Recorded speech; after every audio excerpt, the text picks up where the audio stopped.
Hey, welcome to a Mormon Truth video.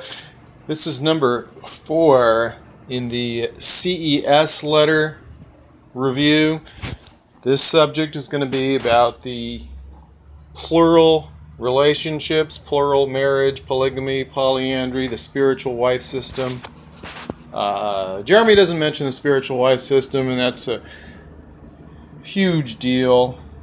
The LDS apologists want to quarantine the concerns to, 34 to 40 women or so, instead of closer to 600 in the spiritual wife system. So they concede a little bit to try to focus an argument on something that doesn't look nearly as bad, even though it looks really bad.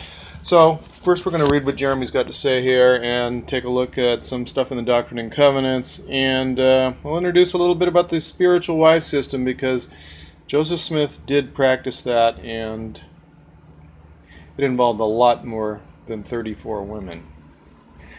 It was basically an enslavement and exploitation of a whole lot of girls. And anyway, here we go. So we're in the CES Letter, Polygamy and Polyandry. So here, this is Jeremy Runnels' concerns that he put together here for the CES director, which of course was never answered. All we have is a bunch of trash from fair Mormon, unfair Mormon, trying to discredit Jeremy. So we're going through factual information here. What were his concerns? These are more than concerns, because as we've shown in the previous things here, in the first 3, Joseph Smith is not passing an honesty test by a long shot. By a long shot. Okay, so here we go. One of the things that really disturbed Jeremy was finding out the real origins of polygamy, as he calls it, and how Joseph Smith really practiced it. Actually, Jeremy doesn't even get into the 10th of it. But what he gets into is enough to show that Joseph Smith was extremely dishonest and exploiting women. Okay, so Joseph Smith was married, according to Jeremy and other people, to at least 34 women. Alright? Actually, he wasn't married to them because he couldn't legally be married. Every state that he lived in, once he got going with any of this action, at least, for sure, had laws against polygamy. So he wasn't a polygamist, in my opinion. But he was an adulterer. A big-time adulterer. Polyandry. Of these 34 that Jeremy's talking about, and that we'll find in Todd Compton's book, Sacred Loneliness, which is something that people can research some of these issues in, to detail some of the things, some of the portions of these ladies' lives and experience with Joseph Smith. And I've read plenty of excerpts out of that.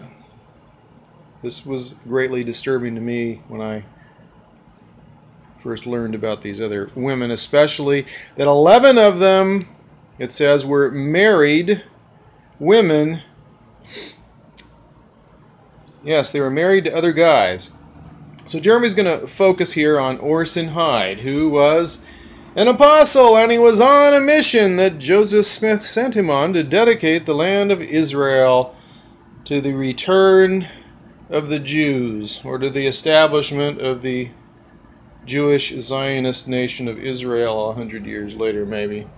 Okay, so during the time when Orson was out serving the Lord with all his heart, Joseph went after his wife and was successful in seducing her. And apparently they were in a relationship which the church calls marriage, as found on the church's website, Family Search. I think you'll find that Miranda Hyde is sealed to Joseph Smith. Now, how can that be? She's married to her husband, Orson. He's an apostle. He's faithfully carrying out his duty, and Joseph rips off his wife while he's gone. Okay, let's keep moving along here. yeah, that doesn't quite work with any kind of so-called revelation we've seen from Joseph Smith either. He gives all these rules, but he breaks his own rules. It's ridiculous. Okay, her church historian Marvin Jensen and unofficial apologists at Fair Mormon do not dispute the polyandry. The church now admits the polyandry in the Gospel Topics essay. What we do find is that they like to use Brian Hales as their chief apologist, I think, in this matter. At least that's the way it looks to me. And basically Brian goes through and says, listen, you can't prove Joseph was getting physical with these girls that were married to other men.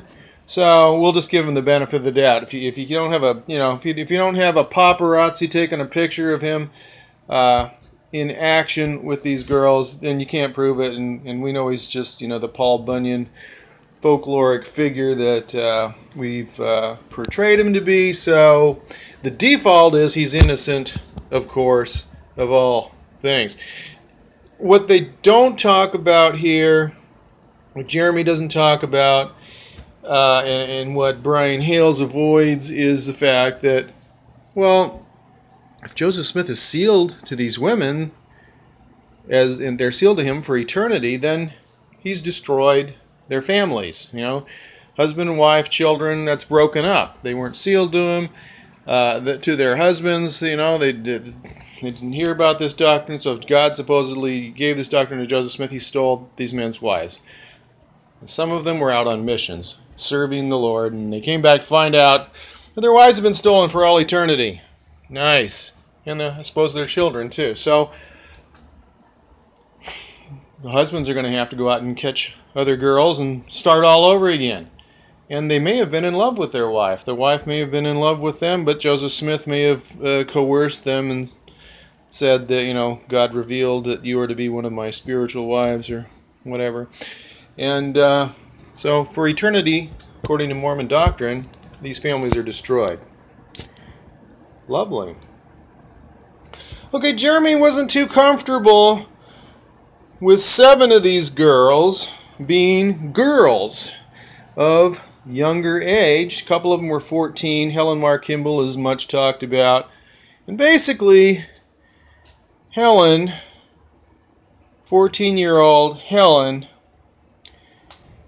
was a consolation prize, supposedly, because Joseph Smith asked for Heber Kimball's wife. And came back a couple days later after Heber was going through a great deal of emotional pain, I suppose. Maybe his wife was probably too. And Joseph came back and said, I'll tell you what, the Lord didn't really require that. I was just testing you, but I will take your daughter. Well, something to that effect. So anyway, he supposedly promises Helen, 14-year-old Helen, that if she agrees to do whatever he tells her the Lord wants, that all their family, maybe their next 4 generations or so, maybe I'm exaggerating but not by much, will be saved in the celestial kingdom of God and exalted. And so basically Helen says, how could I turn that down? That was, my whole family's exaltation was at stake. So I did what the prophet wanted. Do we have, pictures in the bedroom? No, but, I'm sure Brian Hales can explain it away, right? I think we know what happened when Warren Jeffs did it. The church now admits that Joseph Smith married Helen Mar Kimball while she was 14. And that's also in the same essay. Among the women was a mother-daughter combo, some sisters, and all sorts of basically socially strange sorts of arrangements. And Joseph Smith said to some of these girls that an angel with a drawn sword threatened to either circumcise him, castrate him, or kill him. Actually, kill him is the only thing. I just thought that would be appropriate because they probably should have castrated him and it would have taken care of a lot of problems. Okay, so Jeremy's got a problem with this. He doesn't see that God's being really very moral here, and it's looking a lot like FLDS imprisoned leader Warren Jeff's type of activity to Jeremy, and that's pretty understandable. A lot of members don't realize that there is a set of very specific and bizarre rules, according to Jeremy, outlined in the Doctrine and Covenants section 132. Still in LDS canon, despite the fact that President Hinckley stating that polygamy is not doctrinal. Well, actually, that's not what he said. Sorry, Jeremy. But he did say, because I've watched it, and he said, I don't think that it's doctrinal. So there's a difference. He said, I don't think that polygamy is doctrinal. That was in like Larry King Live or something. It was a national interview, and I've got that stuff on video, and basically Hinckley was doing his usual, trying to make Mormons look like everybody else that's Christian, and nothing abnormal, nothing unusual.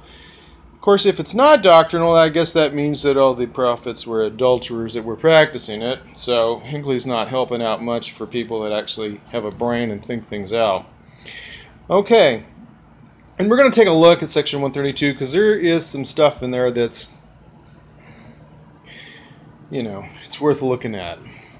The only form of polygamy permitted in 132, according to Jeremy, is if a virgin marries the guy who's going to be a polygamist.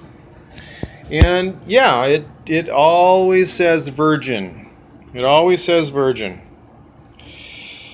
And he mentions that the first wife's supposed to at least have the opportunity to say she agrees with it. And if she doesn't agree, he can still do whatever the hell he wants. Well, at least if he's Joseph Smith, because he holds the keys of the priesthood.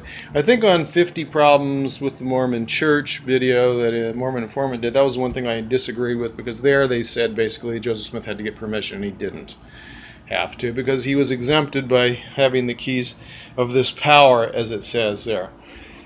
So he can do whatever he wants, and then she doesn't agree, then she's slated for destruction. Pretty much what he's saying here. Also, the new wife must be a virgin and,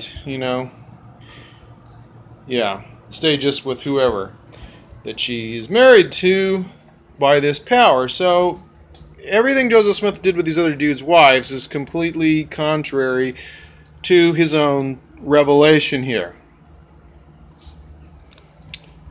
So, yeah, he comes up with all this garbage.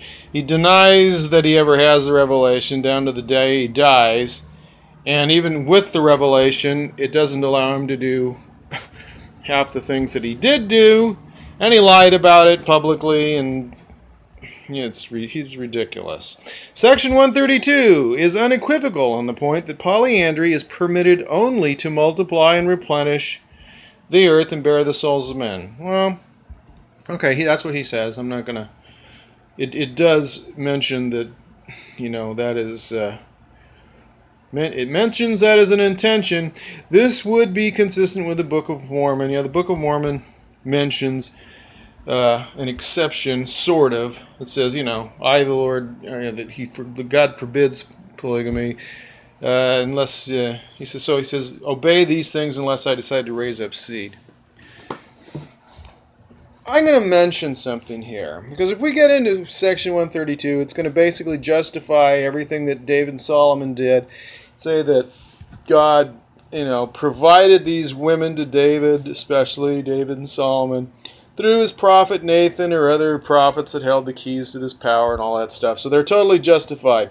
But the thing is, if you look at Jacob, like chapter 2 in the Book of Mormon, maybe a little chapter 3, he specifically, the prophet in the story, Jacob, specifically states that David and Solomon were practicing abomination. That they were whoremongers, basically, and everything they did was wicked. So I don't care what this says about, repopulating the earth and so forth. The same two men are named with the same activities, concubinage and, polygamy and so forth. Many wives and concubines. Same two guys, and God or his prophet specifically condemns those two guys in the exact same actions that he's now saying is totally cool for them to do in section 132. So that's gotta, that's just screwed up. What it's saying, that's contradiction. One of the scriptures is wrong. Either Jacob, if he existed, was lying, or Joseph Smith's making this stuff up. Of course, the real answer is obviously that he made all of it up. So Jesus can't keep his story straight either between the Doctrine and Covenants and the Book of Mormon. Okay, here we go. These married women, of these 11 women that were already married that Joseph snatched from their husbands or shared with their husbands in a polyandrous relationship part of the time, till Brigham said it's time for men who are walking in other men's shoes to get out of them, and he stole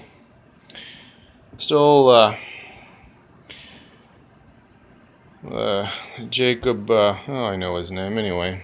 What was his wife? Zena Huntington, whatever. Henry Jacobs. Brigham completed the stealing of his wife. The man was heartbroken. His family was destroyed. He was a ruined man. And that was the fruit of the gospel. All right, so Joseph Smith's polygamy, as Jeremy's calling it, included unions with teenagers as young as 14, unions without the knowledge or consent of Emma. He didn't have to ever consent, but we will see what it says. And no, he was sneaky. Unions without the knowledge or consent of the husband. He stole wives. A union with Apostle Orson Hyde's wife while he was on a mission. And should I also say, maybe he had a thing for stealing wives of Orson's. He went for Orson Pratt's wife. She told him, sit and spin, basically. Said, you take your blessings of Abraham, Isaac, and Jacob and peddle them somewhere else. I'm not interested. And what he had said to her, apparently, in the presence of John Bennett, too. So we have, maybe a couple testimonies on this. Was, Sister Pratt, I have long looked upon you with extreme lust. Actually, he didn't say extreme lust. He said with favor. Anyway, God has revealed unto me that you are to be one of my spiritual wives. I hope you will not, repulse me or deny me. And I think he was ready for business right then, but she told him to hit the road. Him and Bennett, they could get the hell out. And he didn't have his way with Sister Pratt. And she testified of many things. And she said, this whole sealing thing is a bunch of baloney. She said he was preaching, the Hosea chapter 3 doctrine, wife for the night thing, consistently for quite a while. And then there were some women that were just saying, you know what, I'm not buying into that. And that's when he came up with this whole sealing doctrine garbage. So we'll get into that a little bit later. And when we notice, the Fanny Alger and the barn thumping was happening several years before he even claims to have seen Elijah, who gave him some kind of sealing power. When I say some kind, what I'm saying is there's zero mention of that having to do with, eternal marriage or anything of the sort.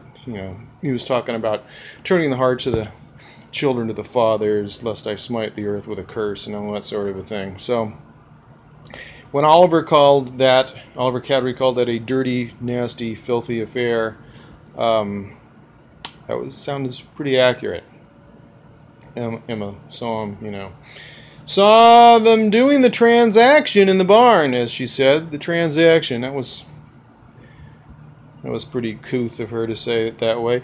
A union with a newlywed and pregnant woman, Zena Huntington, and that was Henry Jacobs' wife that Joseph Smith and borrowed and Brigham stole. I don't have many good feelings for Brigham. Threats that Joseph would be slain by an angel with a drawn sword were given, shared with Zena Huntington, Elmira Woodward Johnson, and Mary Leitner. So basically, he was using whatever forms of manipulation he could, using his stature there as, God's prophet And then saying, going further and telling these women, you know, that he was going to be killed by an angel if he didn't obey these commandments. And so what is he saying here? He's saying that God was commanding him to break his covenants with his wife. To break the contract, a legally binding contract, the most sacred contract and covenant he'd ever made, a monogamous marriage contract with Emma, his wife, wherein he would have promised to cleave unto her and none else, forsaking all others. So we're to believe that Jesus Christ said, "Who cares about your covenants? I want you to screw other women. Too bad for Emma. She shouldn't have trusted you. She knew you were a prophet and that I'm a lying God, have no integrity." I mean, isn't that what we're saying here? It really is. The apologists try to ignore these things, but God would have to have zero integrity, which he's already demonstrated pretty well in the Old Testament. But, you know, we're supposed to believe in being honest, chaste, you know, benevolent, true, all this kind of stuff. And Joseph Smith was none of those things. And obviously, his version of Jesus Christ isn't any better than he is if he's commanding him to violate the terms of the contract upon which Emma agreed to be his wife. So, you know, Jeremy doesn't mention that, but I think that's worth mentioning. Promises of salvation, I already mentioned that. Yeah, that happened to more than just Helen Kimball. The guy was just conning all these girls. It's disgusting. Threats that Joseph would be slain. Threats of the loss of salvation. In other words, you know, you'll be blessed if you spread your legs. Otherwise, you're going to hell. Dishonesty in public sermons. Yeah, he denied anything having to do with, you know, being involved with other women publicly. And there's this famous speech, you know, what a thing of it is to, you know, accuse a man of adultery. William Laws accused me of adultery, but it's all BS. I'm just as pure as I ever was. That's probably true. Just as pure as he ever was for a long time anyway. He wasn't very pure. Dishonesty in public sermons. 1835, the Doctrine and Covenants. Nauvoo Expositor, printing press. He had the printing press destroyed because they printed Section 132 and said, yeah, he was involved with other girls. So he just had it destroyed since he was the mayor. Basically, he was God in Nauvoo. And finally, he met an end requisite for a guy who was ruining many people's lives. All right. So some of these young girls that Joseph Smith supposedly married, if we want to use that euphemism, some of the girls that he talked into bed would be a little closer under whatever doctrine it was, included foster daughters, the Lawrence sisters, which basically were orphaned, if I'm remembering correctly, and they had like an $8,000 dowry, you know, or inheritance from their parents, and since they were minors, somehow Joseph and maybe Emma or Joseph at least got, you know, they got legal jurisdiction over them. I think they blew their money, and Joseph is having his fun with the girls in the mansion house, which obviously Jesus commanded the people to supply Joseph with a huge mansion because Jesus likes his prophets to have, you know, something like he's got. You know, in my house are many mansions. We heard that. Well, in Joseph's mansion were many bedrooms, and he liked to keep girls in them. And the Lawrence sisters were there for a while till Emma caught Joseph in the bedroom with one of the Lawrence girls, their foster daughters. Yeah. Nice, huh? Go on, take the money and run to the bedroom. So Emma had problems with Joseph having sex with teenage girls. She just didn't think he should be an adulterer. So Joseph's marriage, as they call it, to Fanny Alger, this is complete BS. You know, this is like 1833 or something, was described by Oliver Cowdery as a dirty, nasty, filthy affair, which is pretty correct. So Emma caught them in the barn doing the horizontal polka, and Fanny was pregnant, orphan girl, they say. Some people say she was just, you know, hiring out, your parents let her stay there or something, to be the nanny, and Joseph wanted some Fanny. So she got pregnant, and Emma threw her out in the middle of the night pregnant. Nowhere to go. But it's the will of the Lord, isn't it? This whole thing was designed by God, right? Okay, this is years before the Elijah visit, years before any of this so-called revelation. Joseph just made up some kind of BS to tell Emma why it was cool for him to be screwing some teenager. Their nanny, named Fanny. Joseph was practicing so-called polygamy before the sealing authority. Okay, yeah, so he's reiterating this, and Senior Richard Bushman, he's a patriarch and an author, and he wrote, Rough Stone Rolling, tries to make it sound as, decent as he can for Joseph. And what does he say? Plural marriages are rooted in the notion of sealing for both time and eternity. Sealing power was not restored till 1836, and then it had nothing to do with temple marriage. Anyway, I guess Bushman realizes that Joe Smith was doing something that doesn't quite add up. So Joseph's marriage, as they call it, once again fraudulently, to Fanny Alger in 1833 was illegal, both to the laws of the land and under any theory of divine authority. It was adultery. Yes, thank you, Jeremy. It was adultery. But the church shows him sealed to her. What a bunch of garbage. Like a Family Search. Okay, so 132. They want us to see that it says, very clearly states that the only purpose of polygamy, well, it says, yeah, it's to multiply and replenish the earth. So, where are all the children from Joseph Smith? What about the rumors of the abortion clinic with John Bennett? Why did Joseph marry women who were already married when it obviously says he can't do that? Because Joseph screws anyone he can. Anyway, actually the real answer to that is that he had the spiritual wife system going, and I think he just made things up to try to cover. And then, the whole polygamy thing with Brigham was just a big cover-up so they could keep after the women. Because according to Joseph Jackson, Joseph Smith had like 600 women involved with the spiritual wife system, so he and anybody he said could, have their way with, these girls, and it was really wicked. It's horrible. I read Joseph Jackson's testimony, his sworn testimony, which is kind of corroborated by things that Sarah Pratt said and others. He went after Sidney Rigdon's daughter, William Law's wife, plus the other two apostles' wife we've already mentioned. This guy was outrageous. So, the Hosea Doctrine, chapter 3, we get a lot of detail in that, and so I've got about 10 videos on that. Let's see if I can get this to get in there just briefly. Let's take a quick peek here. Okay, so like in the Mormon Truth Channel here, for instance, on YouTube, cruise down here. So I got the plural marriage video here, or that's what it's called, plural marriage among the Latter-day Saints here. Where is it? Plural marriage among the Latter-day Saints, myths, morals, and misogyny, the spiritual wife system. So that's, 2 videos right there. Talk a lot about this kind of stuff. But then I've got what's mostly reading here. 10 videos, Joseph Smith and the secret combinations in Nauvoo. So it's all about the spiritual wife system and the Danites.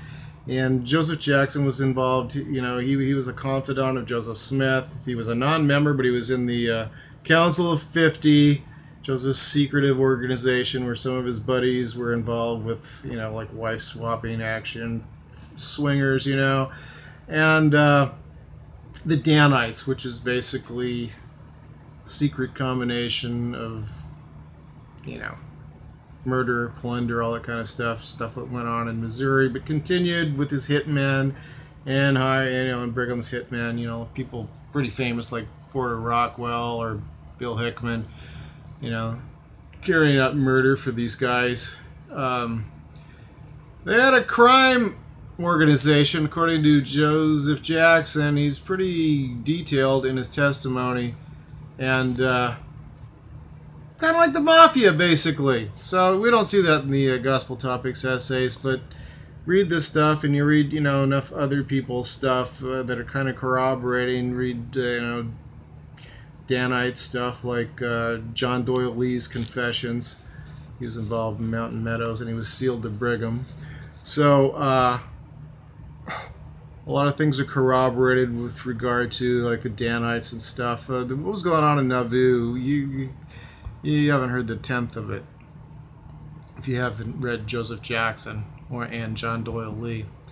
Okay, so here we go. Verse 63 says that new wives are, with, you know, they can't be, they got to be exclusive. But Joseph was sharing these women. They, you know, these were polyandrous unions, which is another reason why Brian Hales insists that Joseph Smith wasn't getting physical with them, because it's just, it gets beyond any point that he can deny things, and he's in heavy denial. Okay, so Jeremy talks about his arguments with LDS apologists and basically says that, you know, this doesn't make any sense. The secrecy of these marriages and the public denials of Joseph Smith are not congruent with honest behavior. Correct. They are not congruent with honest behavior. The saints did not know what the heck was going on in Nauvoo, and even the essays and all these arguments are not even acknowledging the spiritual wife system. So it's much bigger than what we talk about here. What a thing it is for a man to be accused of committing adultery and having 7 wives. 7. Even when he's lying, he's downplaying what he's lying about. When I can only find 1. Wasn't looking very hard. And I'm the same man and as innocent as I was 14 years ago, and I can prove them all perjurers. So Joseph Smith said this, you know, publicly in a big speech. Not only that, so Jeremy mentions here that Joseph got this this statement made, you know, because people were talking. So he has all these people sign this statement. It says he's not a polygamist.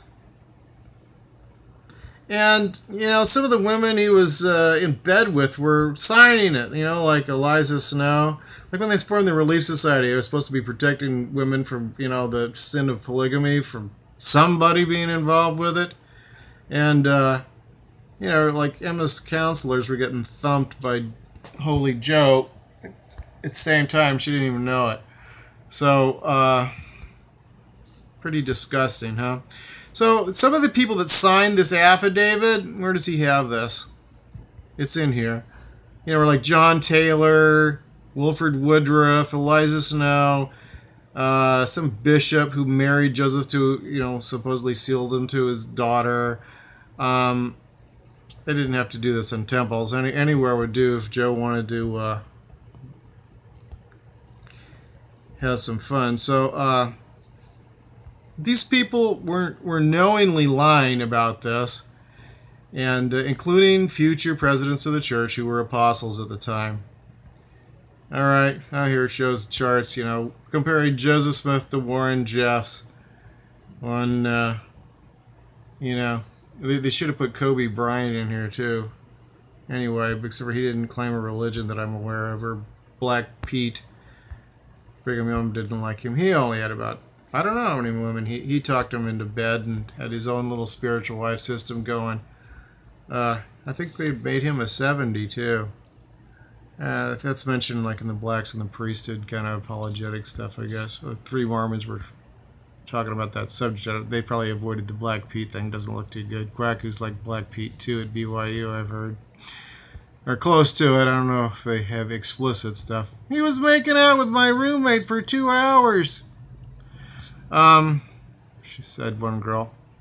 Yeah, Bishop Whitney had personally married his daughter, Sarah Ann Whitney, to Joseph Smith as a plural wife a few months before they signed this affidavit lying about it publicly. So this is Joseph's MO. He'd just get a bunch of people in his secret combinations there, his spiritual wife system and Danites, to sign statements that said he was completely innocent.